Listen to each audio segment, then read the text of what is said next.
Alors, l'objectif, c'est de faire une surface avec plein de petits trous. Et ces trous, ils vont changer de dimension selon l'angle du soleil. Là, il y a une petite courbure pour représenter le déplacement du soleil. Et le soleil, il va venir selon un certain angle. Et selon cet angle, la dimension du trou va changer. Ok, alors.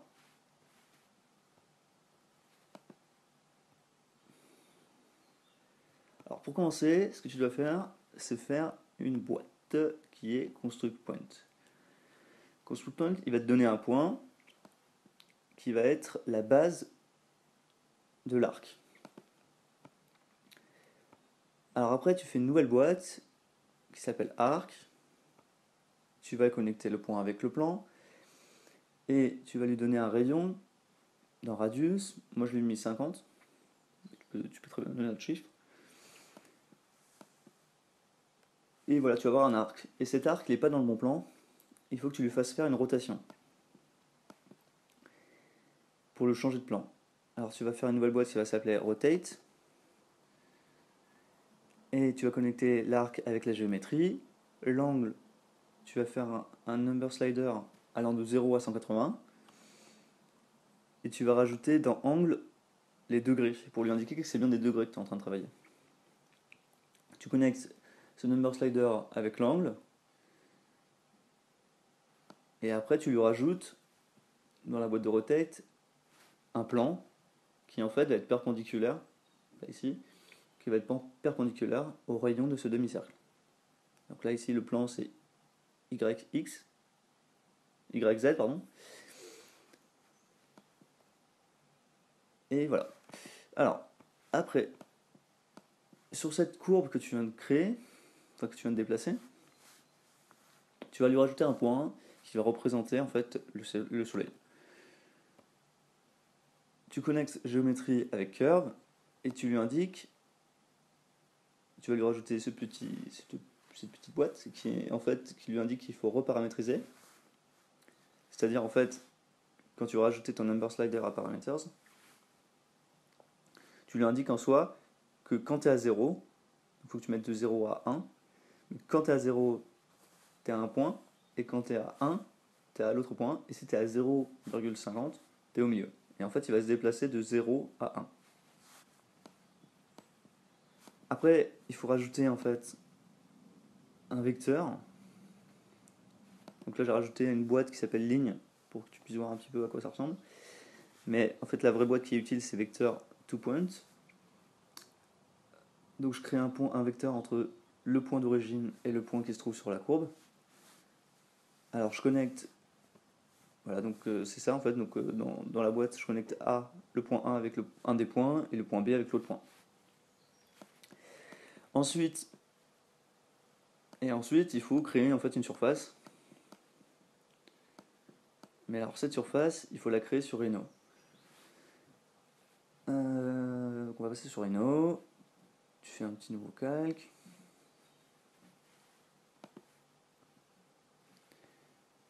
Tu te mets en plan, enfin en coupe.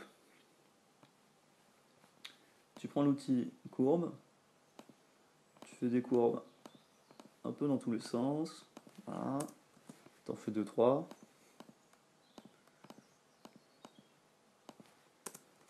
Ok, bim.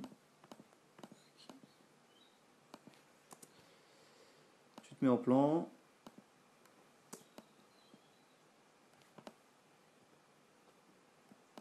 Et tu les déplaces. Voilà. Tu sélectionnes tes 3 courbes. Tu vas dans surface. Et tu fais patch. Voilà, tu fais OK. Et voilà, tu as une surface. Les courbes, tu peux les virer.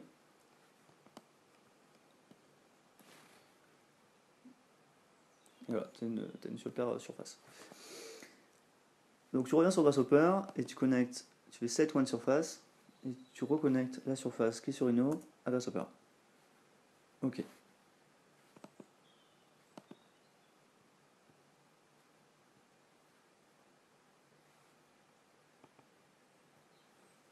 Et voilà. Et je l'ai enlevé le rideau. Enfin, il ne faut pas la supprimer, mais juste je l'ai caché en calque. Sur cette surface, tu vas lui donner des points. Et pour ce faire, tu veux faire divide surface. Tu crées une nouvelle boîte de divide surface, tu connectes surface avec surface, et tu lui indiques le nombre de points en U et le nombre de points en V. Avec des number sliders. Ok. Après, pour chacun de ces points, tu vas lui donner un plan. Donc tu tapes plane normal, tu connectes origine avec point, et z-axis avec normal. Et après, donc là voilà, il te donne voilà, tous les plans selon la surface, selon l'endroit de la surface. Et tous ces plans, tu vas leur faire flatten. Tu cliques droit et tu fais flatten. Alors j'explique flatten. En fait, là si j'ai pas flatten, donc dans ce cas-là j'ai pas flatten, et que je connecte à un panel pour voir un peu ce qui se passe, tu vois en fait qu'il y a une liste de points, de plans, pardon, et ces plans en fait ils sont regroupés en groupes. Là j'ai un groupe, là j'ai un autre groupe, là j'ai encore un autre groupe, etc., etc. Or nous, ce qu'on veut, c'est qu'on veut que tous ces plans se retrouvent dans le même groupe. Donc je vais clic droit et faire flatten, et à ce moment-là, voilà, il m'a mis tous les plans dans un seul groupe qui s'appelle 0. Voilà. Et alors, pourquoi le mettre tout ça dans le même groupe? Parce que je vais faire une nouvelle boîte qui va s'appeler angle, et je vais lui indiquer que ce plan-là, parce que je veux trouver en fait l'angle entre le vecteur et le plan du point. Et donc, je lui dis, tu me prends ce vecteur et tu le fais avec tous les plans. Et c'est pour ça qu'il faut que tous les plans soient dans le même groupe. Ok, alors je trouve tous les angles par rapport à tous les plans. Et là, ça devient un tout petit peu plus compliqué. Ce qu'il faut faire en soi, en fait, on va lui dire que les plans. Alors, on va lui dire que le plus petit angle qu'on vient de trouver va être le plus petit cercle. Et que le plus grand angle qu'on aura trouvé entre le vecteur et le plan d'un point sera le plus grand cercle. Et je vais lui indiquer, parce qu'il va m'indiquer plein de plans en fait, plein d'angles. Il va m'indiquer plein d'angles, des angles différents, et je vais prendre le plus petit angle, et je vais lui dire ce plus petit angle, il est égal à 1 cm de rayon du cercle. Et le plus grand angle que j'ai trouvé sera égal à 5 cm de rayon de cercle. Ok? Donc, je fais une nouvelle boîte qui va s'appeler Circle, et je vais connecter les plans que j'ai trouvés, qui sont ici, plane normal, avec plane de mes cercles. Et là, tout l'objectif, c'est de trouver les rayons. Alors, ce que je vais faire, c'est que je vais lui faire une liste du plus petit au plus grand de tous les angles. Parce que là, si j'ouvre un panel et que je regarde les angles, ils sont un peu dans le désordre. Là, j'en ai un de 1, après j'ai 0, c'est le désordre. Alors, je fais une nouvelle boîte qui va s'appeler Sort List, et je vais connecter l'angle avec Case et Values. Là, ici, maintenant, voilà, il m'a fait dans l'ordre. Ça va de 0 à 1,78. Ok? Maintenant, je vais prendre le plus petit et le plus grand. Je vais faire une nouvelle boîte qui va s'appeler List Item. Je vais les connecter à Case. Et je vais sélectionner le numéro 34 de la liste et le numéro 0. Donc là, pour faire simple, je sélectionne index 0. Et alors, je pourrais faire un autre number slider avec écrit 34, parce que c'est le dernier, mais je vais être plus malin que ça. Je vais lui indiquer à la sortie, en appuyant sur le petit plus qui est sur liste item, moins 1. Ça veut dire en gros que je vais prendre le 0, mais aussi le dernier, en faisant moins 1 de la liste. Donc c'est le numéro 34. Donc après, je connecte le moins 1 avec domaine start, et le 0, qui est le i en fait, si tu veux, avec domaine end. Voilà. Pour construct domaine, donc je rajoute une nouvelle boîte qui va s'appeler construct domaine, et voilà, je connecte le moins 1 avec domaine start, et le i avec domaine end. Alors, je vais faire une nouvelle boîte qui va s'appeler remap number, et en fait remap number justement, c'est ce que je disais tout à l'heure, en fait il va changer les données d'angle en données de rayon en fait.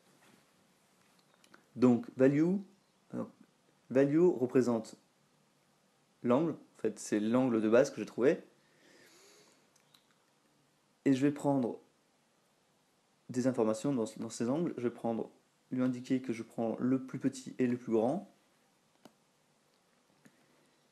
donc ce que je viens de faire avec construct domain, et le connecter à la source, et après je vais lui dire, donc je fais je vais lui dire en soi que la plus petite donnée devient une nouvelle donnée qui sera le plus petit cercle, et pareil pour le plus grand cercle. Alors je fais une nouvelle boîte construct domain. Alors domain start commence à 1 et domain end c'est 5. C'est-à-dire que le plus petit cercle c'est 1 et le plus grand c'est 5. Et je connecte ça à target. Donc ma source devient, la source d'information est transformée en 1 et 5. Voilà. Et tout ça, donc remap number, je le connecte à radius, et donc c'est le rayon du cercle. Ok. Alors, ces cercles, il faut les projeter en fait sur la surface, parce que là c'est juste des cercles qui se baladent dans des plans. Alors je vais faire une nouvelle boîte qui va s'appeler project, et tu connectes circle avec curve, et brep avec la surface que tu as à la base en fait. Là je fais une nouvelle boîte pour aller à l'autre bout de la fenêtre. Mais c'est la même surface que tu avais sur une autre, tu as reconnecté sur Grasshopper. Tu connectes curve avec une nouvelle boîte. Alors cette nouvelle boîte que tu crées, c'est surface split. Et en fait, donc là, tu as projeté tes cercles sur la surface. Et en soi, elles font partie de la surface un peu. Et là, tu vas dissocier le cercle de la surface.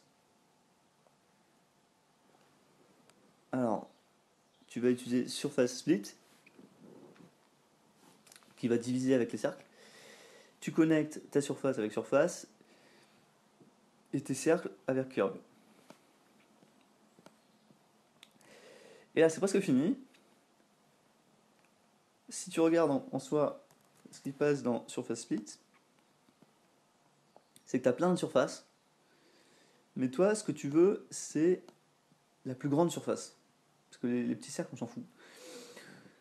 Alors, il faut que tu refasses une liste, en fait, des plus petits ou plus grands des surfaces, en fait. Il faut que tu refasses une liste du plus petit au plus grand. Et on va prendre la plus grande surface pour avoir la partie où il n'y a pas pour pas avoir les cercles. Alors, tu fais sort list. Tu connectes fragment avec case et value. Et en fait, il va te faire deux sorties que je n'ai pas expliqué tout à l'heure, c'est case et values. Case, en fait, il te donne des chiffres, des données. Là, on voit que le 35, c'est la plus grande surface. Et value, il t'indique en fait la propriété de l'objet. Si c'est une courbe, si c'est une surface, etc. Alors, je prends la surface et je vais lui dire, je sélectionne la plus grande surface. Je connecte value avec list A. Et dans list item, je refais comme tout à l'heure, je zoome et je rajoute le petit plus qui est en haut. Il va me faire -1, et c'est donc la dernière de la liste. et je fais une nouvelle boîte qui est surface, et je connecte mon 1 avec surface. Et à ce moment-là, tu as ta surface avec des trous. Voilà, c'est tout. Si tu as aimé cette vidéo, n'hésite pas à t'abonner, à mettre un pouce bleu. Tchuss!